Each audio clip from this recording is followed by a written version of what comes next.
Welcome everyone to Trench Mythbusters. I am your host, Chanté Joseph, and today I'm here with the TikTok sensation, the myth-busting expert, Dr. Karan Rajan, and today we are going to be debunking all of your COVID conspiracies. Welcome, Dr. Karan. How are you doing today? So I'm Dr. Karan. I'm a surgeon in the NHS, and I'm busting myths online. Yeah.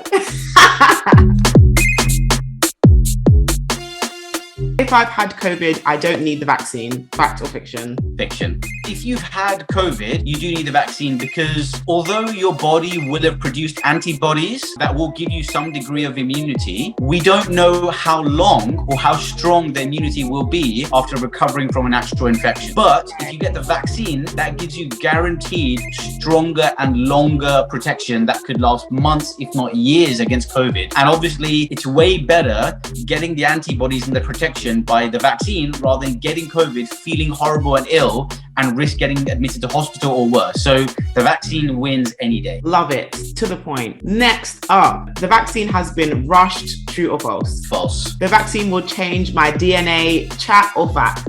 Absolute chat. You're just like whizzing through these things. Like you just know your stuff, and this is exactly what people need. The vaccine will make me infertile. Chat or fact? Absolute chat. The vaccine will make men impotent.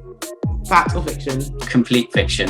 There have been literally studies done by urological centers which have shown that men with COVID are more likely to have erectile dysfunction, decreased libido, impotence, reduced sperm count. So COVID has a legitimate effect on, sexual function, and it causes sexual dysfunction. Pregnant women can take the vaccine, yes or no? Yes. There's a lower vaccine efficacy if you're obese. True or false? False. Vaccinated people are still getting and spreading COVID, so there's no point in me having the vaccine.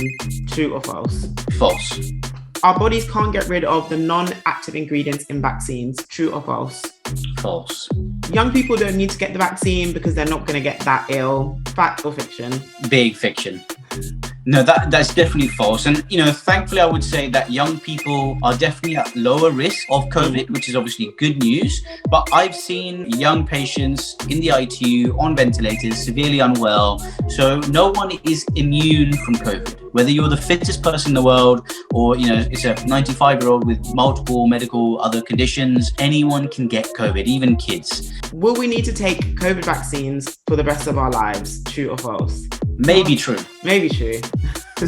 Yeah, so we get new strains because there's still, high number of infections. So, the more people that are vaccinated, the less likely it is that we'll get new strains. That's one way to avoid it. And, the whole idea behind our management of COVID is to make COVID something that's, a pandemic that's affecting every part of the world into something that's endemic, that, just becomes a normal part of our society, like the common cold. There are people who are like, I don't trust the vaccine despite all the science and research. And then there are also probably these same people doing the milk crate challenge online. So I don't get it.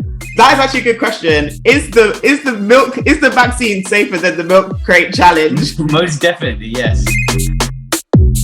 Someone has asked, am I going to have long-term effects from taking the vaccine? So the vaccine typically doesn't cause long-term effects. It's broken down and excreted by your body within 24 hours, days. Any side effects that people get, if they get any at all, usually are acute, which means they happen within minutes to hours to days. Things like, and usually mild, things like a headache, slight temperature, body aches. And I had these things when I got each of my dose of the Pfizer vaccine. Long-term effects, which are severe, are very, very, very rare. And the long-term effects we should be talking about is the long-term effects of COVID. We've seen people get long COVID, neurological problems like brain fog, memory loss, depression, loads of mental health issues, infertility. So let's talk about the long-term effects of COVID rather than the long-term effects of vaccine, which are first of all rare. So rare, I can't stress that point enough. And another thing that's come up, particularly regarding women who've taken the vaccine, is that it can mess up your menstrual cycle. Well, how true is this and what is the science behind it? So yeah, that is, there is some truth behind that. There have been lots of reports of women who have experienced abnormal menses or menstrual cycles after taking the vaccine. And the science behind that is that the inner lining of your womb, the endometrial lining, is actually part of your immune system.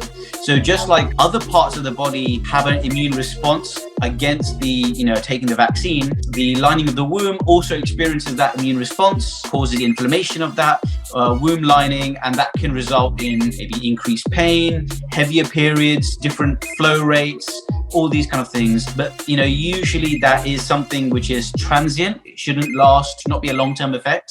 And it won't affect every woman. It will affect some people. Our immune systems are all different. But yeah, there is some truth behind that. Dr. Karan, thank you so much for joining me on Trench Mythbusters. You've been absolutely amazing, and I wish I could take your brain every single place that I go because you're just so smart. I love it. Thank you.